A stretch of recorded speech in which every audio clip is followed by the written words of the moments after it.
Welcome back. Well, the gift nifty suggesting that we open up more or less flattish. Last week was a rather weak one, but more or less a flattish start is what we're bracing ourselves for. As we said, Religare will be the stock in focus. The Berman family has launched an open offer at a price that's at a discount to what it closed at on Friday, at around 272 odd. The open offer price is 235 odd, but it gives some kind of a base out there. And some part of the street actually was expecting the Bermans at some point of time to go ahead and increase stake. If you pull up the last 6-month chart, you'll see that the stock is up, I think, more than 50-60% as well. And maybe you'll keep an eye on Eveready Industries as well, since they have stake over there. Prakash Diwan joins us to fill us in with his analysis on a whole host of these stocks. Hi, Prakash. Morning. Prakash, I wanted to comment on Religare. You know, they have that insurance arm, which is bulk of the valuation. And when the management joined us a few months ago, they said they're waiting for some infusion to come in there. But they also said that things are on the mend. How do you approach the stock at around 270 rupees? Good morning, Nigel. So I think this was definitely something that was brewing since a while. From the time that the restructuring effort took place and the company started getting to stand on its feet, the Burmans have been supporting it. And remember, there are a lot of marquee PE investments also that have investors that have participated. I remember Kedara Capital and some of the good names at that point in time. And all that repair on Care Health, which is the insurance arm that you're alluding to, is probably now market ready in that sense. So, the next logical step for them would be an IPO of that insurance arm and that standalone NBFC kind of getting to be moving towards profitability on its own. So I think it's a very good opportunity. We talked about this name at about 3,600 crore market cap. Today is close to 9,000. So we've seen that journey in 2 years of repair.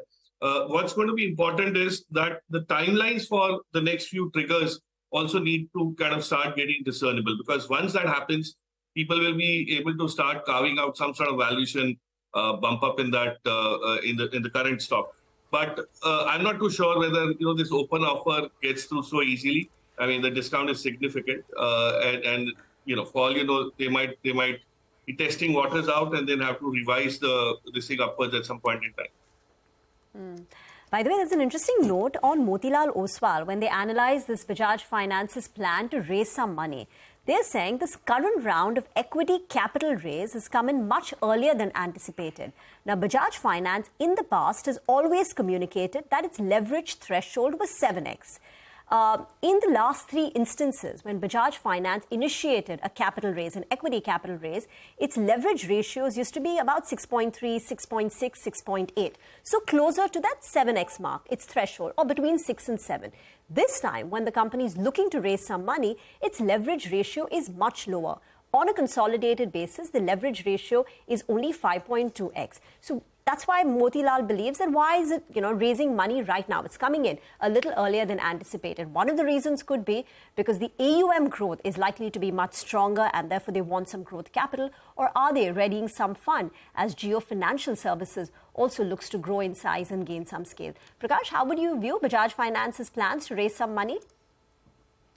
No, I think you said it, Rima. The last part of your explanation is what I also relate to in terms of they're building a war chest to be able to go ahead at a much faster pace than industry in terms of their core area of lending. Remember, Jio is not as focused on to lending as much as to other fee-based services that they've rolled out or they've started talking about rolling out. So Bajaj Finance has that kind of breathing space. And, I think the lull in the consumer demand side that you've seen in the last 12 odd months is probably now at a bottom. So with the festive season coming in, there could be a new virtuous cycle of demand improvement for credit. And all these, time you've seen the banks also participate in some of the congruent markets, but which is changing now, given the fact that they are also looking at more of, capital expansion from the corporate sector rather than, individual retail loans. So Bajaj has its work cut out. They will need money for that.